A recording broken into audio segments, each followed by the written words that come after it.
Glad to have you here today. We are in a series talking about heaven and what the Bible actually says about heaven.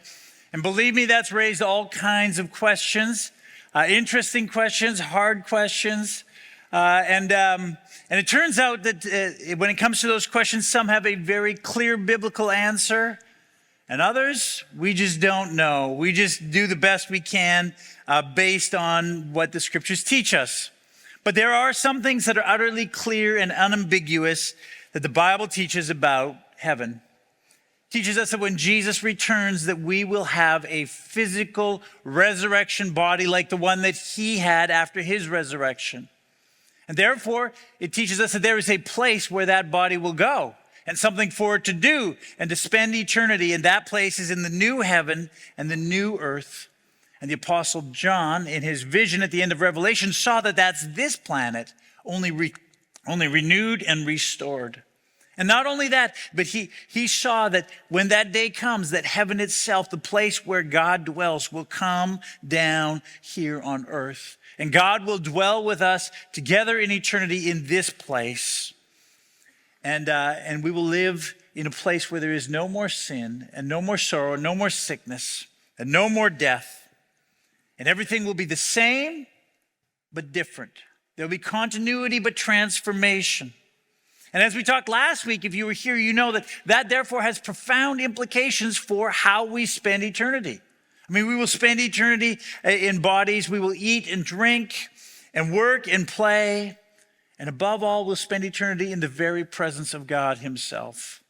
And God is so infinite and so great and so beyond anything that we can wrap our minds around that we will spend a great portion of eternity just delving into the depths and the beauty and the majesty of who he is. And there will be great joy and beauty as we do all of those things in heaven. That's the implications for eternity.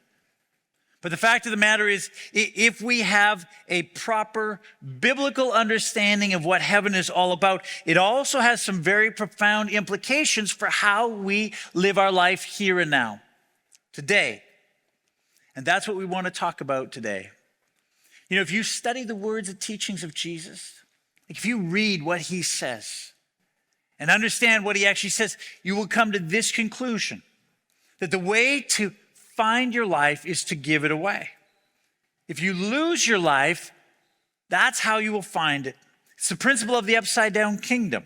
The way up for us is the way down. So the way to reign is to submit. The way to power is to serve. The way to happiness in your life is to seek the happiness in the lives of others. The way to blessings is to take the curses. The way to get riches is to give it away. The way to gain honor is not to seek your own honor, but the honor of others. The way to find your life is to give it away. That's the principle of the upside down kingdom. That's what Jesus teaches. Which is so counterintuitive, isn't it? And frankly, it seems fairly risky, doesn't it? I mean, what if you give your life away? What if you do what Jesus asks you to do, the hard things that he calls you to, and then it doesn't work out the way you think? I mean, there is this risk that comes with it. And we nod our heads in agreement with what Jesus says. We say, yes, yes, yes. But then we struggle with the whole idea of FOMO. You know FOMO, right? You know what this stands for? It stands for the fear of missing out. We have a little dog, our dog Max. Max is cute. That's about the only thing he's got going for him. He's old and he's cute. That's it, right? And we have a deck on the back of our house with a glass door between the house and the deck. And sometimes when the family's inside, I'll go out and hang out on the deck and read or just do my thing. And that dog will come if he's in the house and I'm out on the deck, and he'll sit looking through that glass window. He'll stare at me like nonstop while I'm trying to do my thing. And finally I'm like, okay, I open the door, I let him out, and he'll come and he'll sit at my feet and he'll be so happy unless that door swings shut. If the door swings shut, he'll get up right away. And then he'll sit at the door, look in and look at me and look in and look at me. Like And then I open the door, get in. I close the door behind him. You know what he does? Turns around, sits there, looks out again, right? Because he doesn't want to miss anything. He wants to be with me. He wants to be with the family. He wants to be here. He wants to be there. The problem is that he has FOMO. My dog struggles with FOMO. But it makes him jittery and anxious and never quite satisfied with where he is. And the same is true in our lives if we struggle with the fear of missing out. And when it comes to what Jesus calls us to, sometimes that's the problem for us, is this fear of missing out. We say, if I do what Jesus calls me to, if I'm obedient to give my life away, and I'm pouring my life out here, I might miss something better over here. I mean, if I'm obedient to love and serve others, we might miss out on the opportunity to do something great for ourselves. If we're obedient to go where God calls us to go, whether it's to the end of the world or the end of the street to serve others, I might miss hanging out with some friends and something cool that they're doing. Fear of missing out is why we give to the poor or to the work of the kingdom of God with a begrudging heart, or fail to do it altogether, because if we give, it might mean we don't have enough money to get something else that we want. Or we might not be able to buy the kind of house that we think that we should have. Fear of missing out is at the heart of our discontentment with our stage of life, isn't it? We fear that, we can't help but feel that our marriage or our health or our kids' ages or our lack of the right career is causing us to miss out on something else that maybe we could be having. Because you see, if you think that this life is all that there is, that this is it, there is nothing after this, this is all that you get, then of course you can't afford to miss out. Or if you think that there is another life after this, but it's boring, it's clouds and harps and angel wings, then you can't afford to miss any of the good things of this life. Then you got to get and have and do all the things that you possibly can. But when you live that way, you become jittery and anxious and never quite satisfied with where you are right now. I mean, then you've got to go on your trip to South Africa in this life, even if you can't afford it, because if you don't go now, you never get to see it. And then you can't dig into the career and the calling on your life right now, because maybe if you don't become a farmer or an architect in this life, then you'll never get the chance to do it. And so you never really commit to something. You never really give your life away, because maybe you'll miss out on something better. But when you do that, then you miss out on the fullness of life that Jesus has to offer us when we actually do what he calls us to do. And instead, if you live with FOMO, then you either have paralysis or exhaustion. Either you're like, well, I don't know, should I do this or that, or maybe this or that, because I don't want to miss anything, and so you do nothing. Or you go the other extreme, you just dive in and you try to do it all and have it all, and you just can't keep up. And you end up tired and exhausted and angry and discontent in the end anyway. This is the problem with FOMO. And frankly, if this life is all that there is, then FOMO should drive you. The Apostle Paul, back in the same chapter in Corinthians that we keep referencing, he says this. He says, if the dead are not raised, let us eat and drink, for tomorrow we'll die. If there is no resurrection, if there is no new heaven and new earth, then yes, you should do your best to try to cram as much in right here and right now as you can. But it's hardly the way to find peace and contentment and fulfillment in this life. Turns out that ultimately leads to anxiety and exhaustion and disappointment and discontentment. But if there is a life after this one, and if that life, this life is not worth comparing to the joy that waits for us, then you can dive into what God in his grace has set before you right here and right now. Then you can live in the fullness of this moment, wherever it is, in your career, in your stage of life, in the resources you have. You can live right here and get the fullness out of it. And then you can give your life away so you can find your life. C.S. Lewis, a brilliant Christian writer and thinker, once wrote this. He said this: if you read history, you'll find that the Christians who did the most for the present world were just those who thought most of the next. The apostles themselves who set on foot the conversion of the Roman Empire, the great men who built up the Middle Ages, the English evangelicals who abolished the slave trade, all left their mark on earth precisely because their minds were occupied with heaven. It is since Christians have largely ceased to think of the other world that they have become so ineffective in this one. Aim at heaven and you will get earth thrown in. Aim at earth and you will get neither.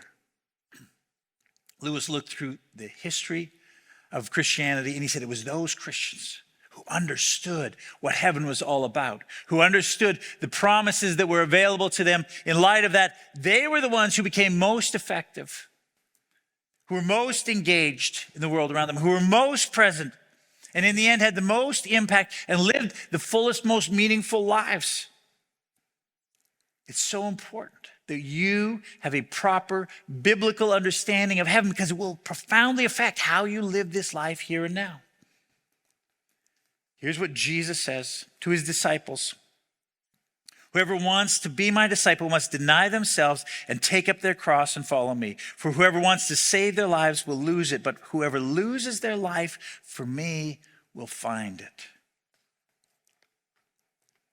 This is why it's so important that you understand what heaven is about. Because when you do, you can give your life away in service to Jesus because you will find it now in this life and in the life to come.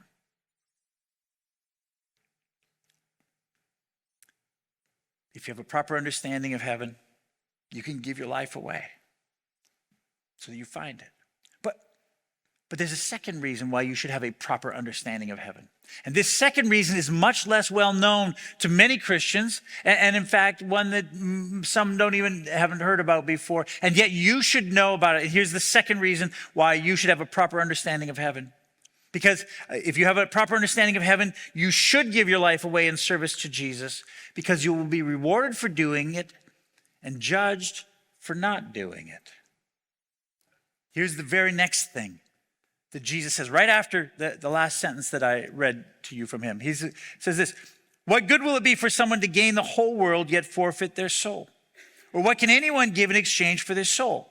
For the Son of Man is going to come in his Father's glory with his angels, and then he will reward each person according to what they have done. Jesus says this: when he returns with the angels of the second coming, then he is going to judge each person according to what they have done with their life.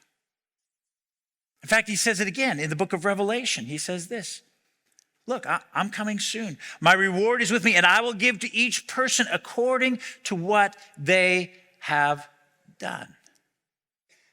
You say, Jesus, you're coming to judge us based on our actions? On what we've done? Is that? Apparently, that's what he says. In another place, the Apostle Paul writes to Christians. He's writing to the church in Corinth. To Christians, here's what he says: for we, Christians, we must all appear before the judgment seat of Christ so that each of us may receive what is due us for the things done while in the body, whether good or bad. And you might be saying, wait, whoa. Well, are you saying that when Christ returns in all his glory at the second coming, and we get our resurrection bodies and eternity begins, and we're about to enter the new heaven and the new earth, that we're going to be judged by God based on what we have done in this life? You might say, are we reading the same Bible? Because I've heard the whole time that we are saved by faith through grace and not by works, so that no one can boast. So now you're telling me I'm going to be judged based on what I'm doing? Is that what? Okay, good point. Let's talk. You're right. Your salvation, your entrance into heaven does not depend on what you have done. The Apostle Paul makes this explicitly clear. Listen to what he says.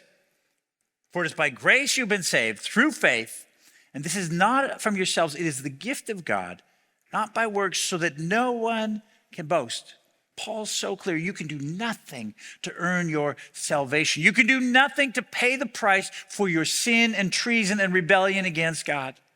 No matter how good you are, it would never be enough. Instead, you have to accept the sacrifice that Jesus made on the cross in your place.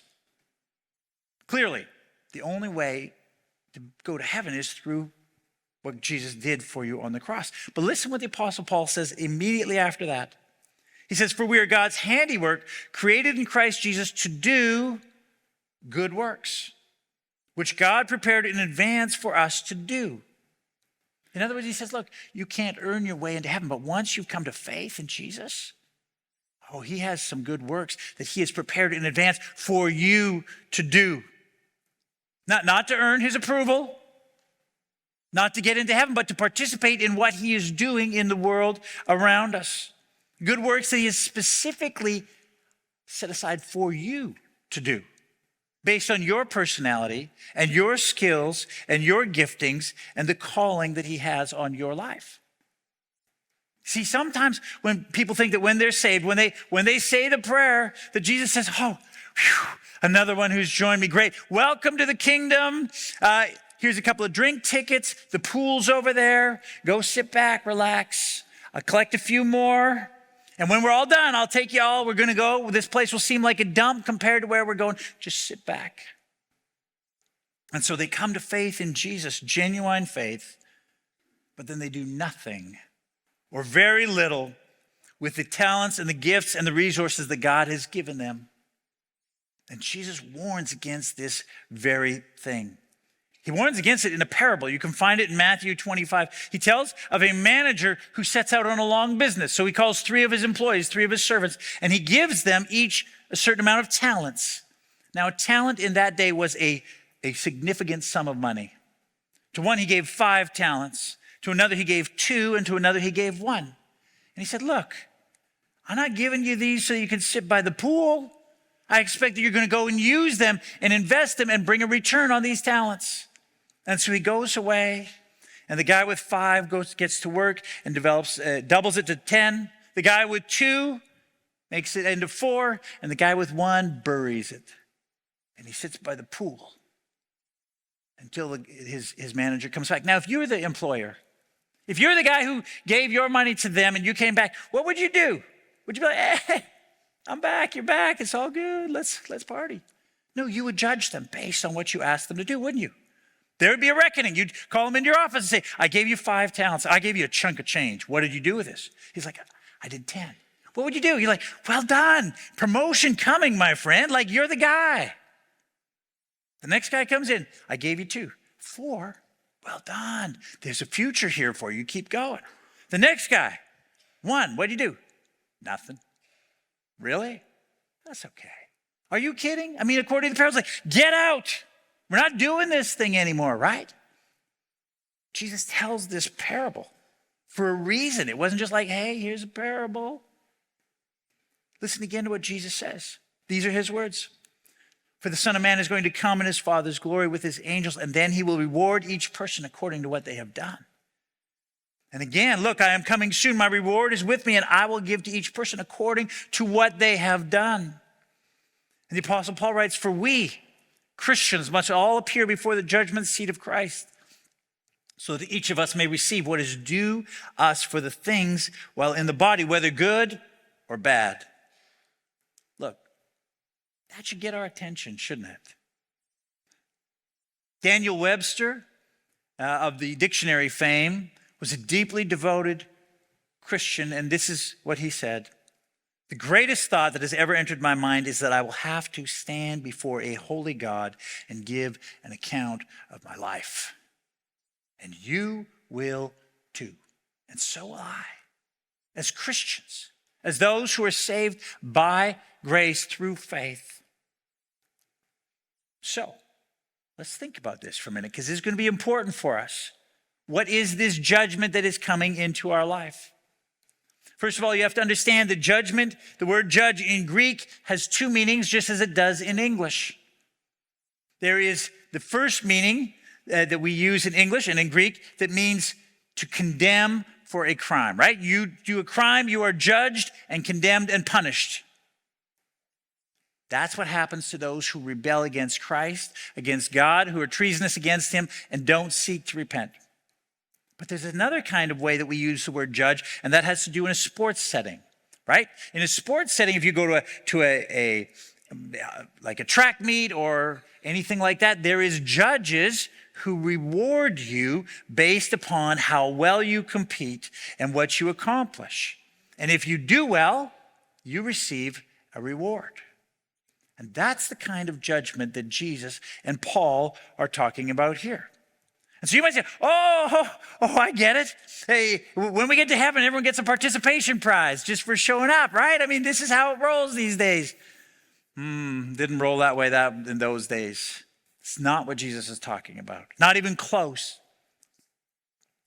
In the ancient world, in ancient Greece, if you went to the Olympics or to another sporting event, then if you trained hard and prepared well and competed well, if you won, you would come and stand before what was called a judgment seat, a platform, also known as the bema. The judge would sit on it and would reward you with a wreath or a crown. It was the equivalent of a gold medal or a silver medal or a bronze medal today, which is pretty cool. Except for that, in the ancient world, it wasn't just a gold medal that you could put on the case at home and say, look, I won the gold medal. In the ancient world, that crown, that wreath, translated into real rewards. So when you got home to your city, sometimes they would exempt you from taxes for the rest of your life. Like, we're talking real reward here. In other cases, they would say, you get to sit for the rest of your life on the city council. You get to be a leader in this city. A real reward. In other places, they said, look, the traffic here is terrible, and we really like you. So the cities were like walled cities. They said, we're going to cut a new gate in the city wall that is just for you and your family. No more horse jams in your life, right? I mean, the point is, it wasn't just like, hey, a little wreath around their head. They got real, tangible, significant rewards for training hard and competing well. That's the kind of judgment that you and I are going to face when Christ returns. He will judge you and I on what you and I did with what he gave us after we put our faith in him, not before. Just once Christ rescued you from the power of sin and death in your life. Did you use your life well, or did you waste it sitting at the pool waiting for him to come and whisk you all away to play in heaven? Paul says this, we must all appear before the judgment seat of Christ, so that each of us may receive what is due us for the things while in the body, whether good or bad. Now, listen really carefully, because what I'm going to say next is like, you don't want to miss this, because it's important. But Paul is not saying, he is not saying that you're going to be judged based upon your sins. In other words, when you get to this point, there's not going to be a giant movie screen up there and everyone is standing around and God is going to replay all of your sins and all of your secret thoughts and all of the things that you shouldn't have done or that you thought that you don't want anyone.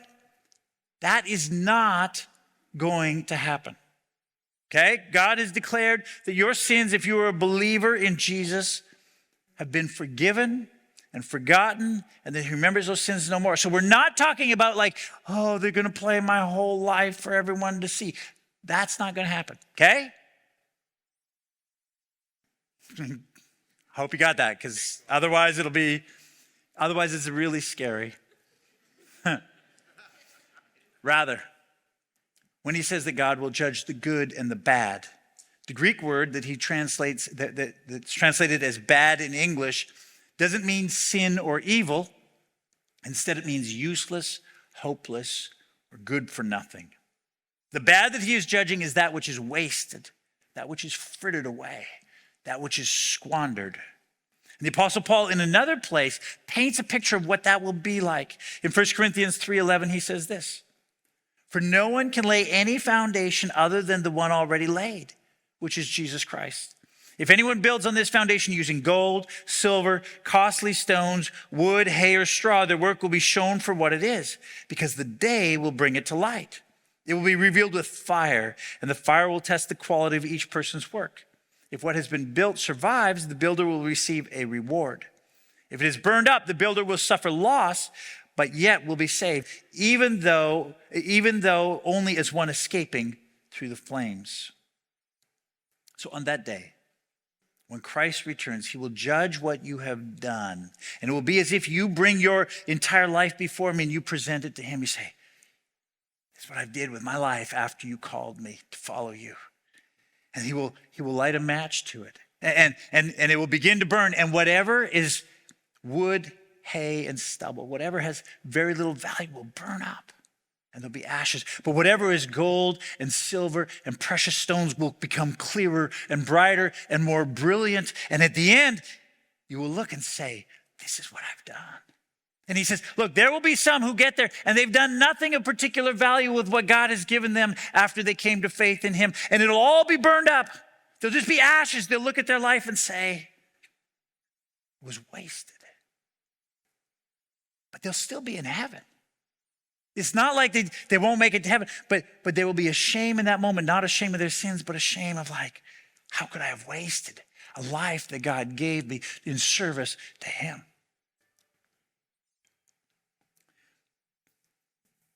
Now, you might be saying, wait. So are you telling me, therefore, that I have to live like this super spiritual life now? That I have to pray like a monk all the time. I have to serve people like Mother Teresa did. I have to share the gospel with everyone like Billy Graham. Is that what we're saying here? No, that's not it at all. You aren't competing against them or anyone else. The only thing that will be judged is whether you were faithful to what God called you to do and gifted you to do.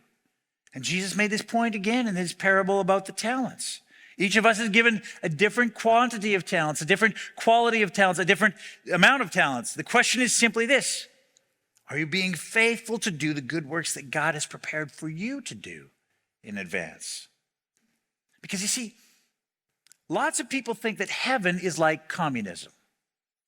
It doesn't matter if you use your gifts or talents for the sake of Jesus or if you simply use them just for yourself. It doesn't matter if you sacrificed and are obedient to the hard things Jesus called you to, or if you just kind of brushed that off and did the most easy way of life. It doesn't matter in their minds if you necessarily poured your life out and gave your life away, or if you just prayed the prayer. In the end, when you get to heaven, we'll all be there together. It'll all be communism. We'll all be kind of at the same place and living side by side. The guy or woman who gave their life in service to Jesus will be in a mansion right next to the person who said the prayer and then lived for themselves the rest of their life. Spent their life by the pool. But if that's all you're doing with the gifts and talents that God has given you, if all you're doing is using them for yourself, then it will not go well for you on the day of judgment, because there are no participation ribbons. It doesn't work that way. There is rewards, real rewards for being faithful to what Jesus calls you to do. And once you understand this, you begin to see it all over the New Testament. It rings its way through all the writings and teachings of the New Testament. For instance, listen to the famous words of Jesus. Do not store up for yourselves treasures on earth, where moth and vermin destroy, and where thieves break in and steal. But store up for yourselves treasures in heaven, where moths and vermin do not destroy, and where thieves do not break in and steal. For where your treasure is, there your heart will be. What exactly is Jesus talking about? What's he saying there? Is he just saying, hey, give more money because it'll be good? No. He's saying that there will be genuine rewards if you give out of whatever God has given you towards his kingdom. There will be real rewards for you in heaven. Versus the guy who's like, hey, I prayed the prayer, but I'm using all my money just for moi. That's what Jesus says. In another place, Jesus meets a rich young man who wants to follow him. And Jesus says, great. Here's the calling that I have for you. Go and sell all your stuff. Give it to the poor and follow me. In fact, this is what he says here. Let me read it for you. If you want to be perfect, go sell your possessions and give to the poor. And what does he say? You will have treasure in heaven. Then come follow me. You hear that language, right? What does he mean by treasure in heaven? He means real, genuine rewards. And the rich young man, he's not willing to make that sacrifice. But the disciples have made that sacrifice. And so they turn to them. Peter turns to Jesus and he says this, Jesus, we have left everything to follow you. What then will there be for us? Jesus said to them, truly I tell you, at the renewal of all things, when the Son of Man sits on his glorious throne, you who have followed me will also sit on 12 thrones, judging the 12 tribes of Israel.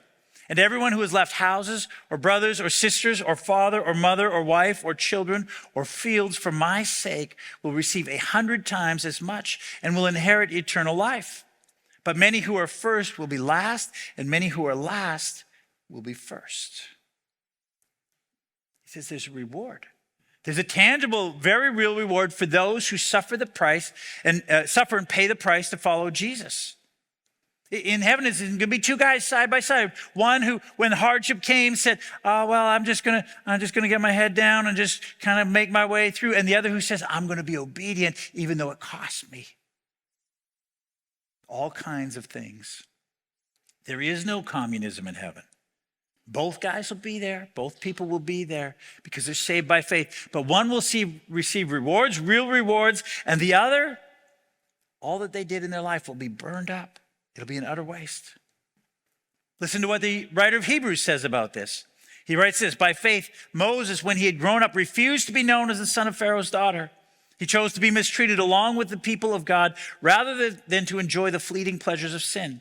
He regarded disgrace for the sake of Christ as of greater value than the treasures of Egypt because he was looking ahead to his reward.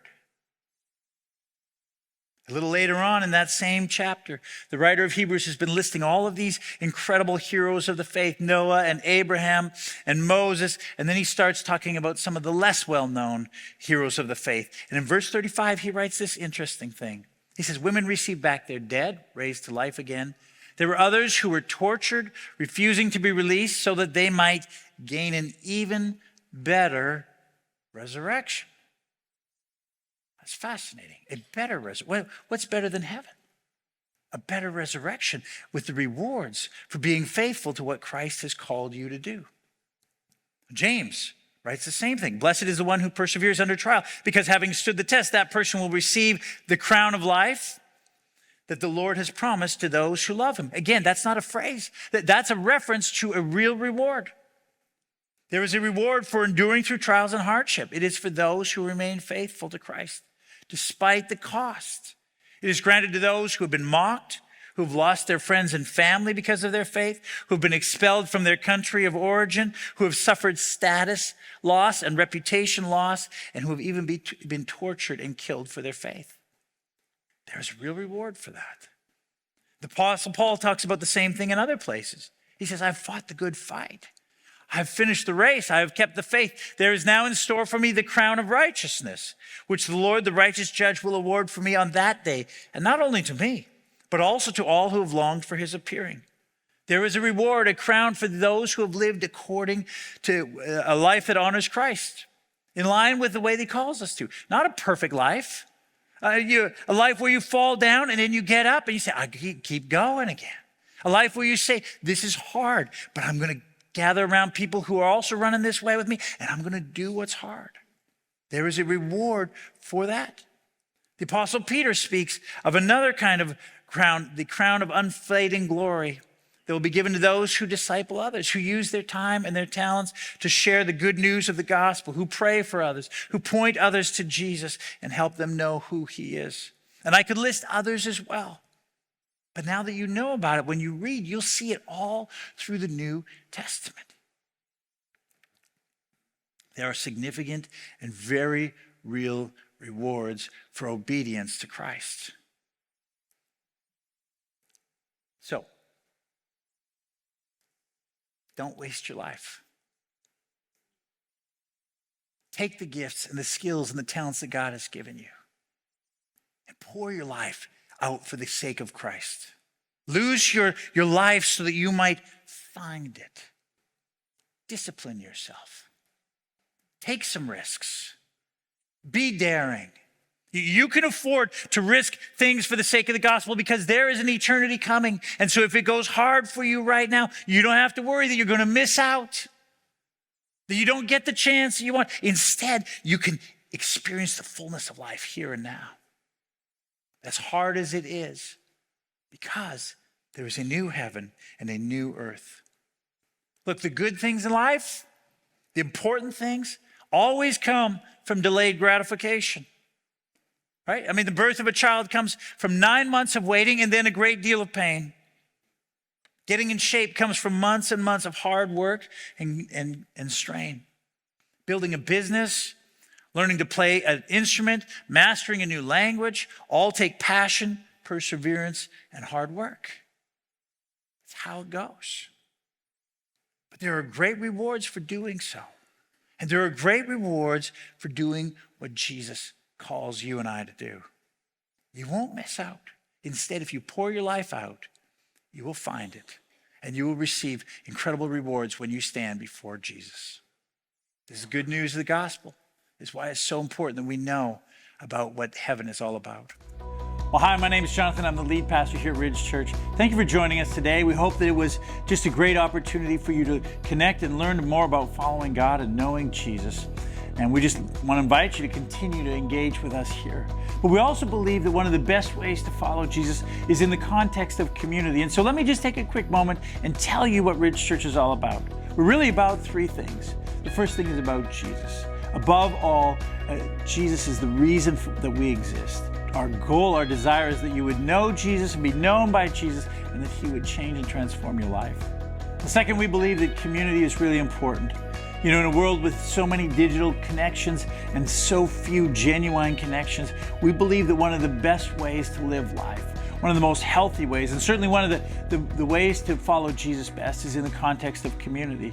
And so regardless of what stage of life you're in or where you're at in your spiritual journey, we want to invite you to come and to join us and to walk with a few others, to be known by them and to know them as we follow Jesus together. And then thirdly, we're about city. And by that we mean that we want to be a place and a people who love our city, who love our neighbors and serve them and care for them and just walk alongside of them so that our city flourishes. And we want to be known by our city as a group of people, as a church that offers hope and life and care and love to anyone who's looking for that kind of thing. So that's really what we're all about: Jesus, community, and city. And we'd love to have you join us. If you want to know more, just fire off an email to hello@ridgechurch.ca and someone will get back to you. Or better yet, just come by for a service, 10:30 Sunday mornings. We look forward to seeing you soon.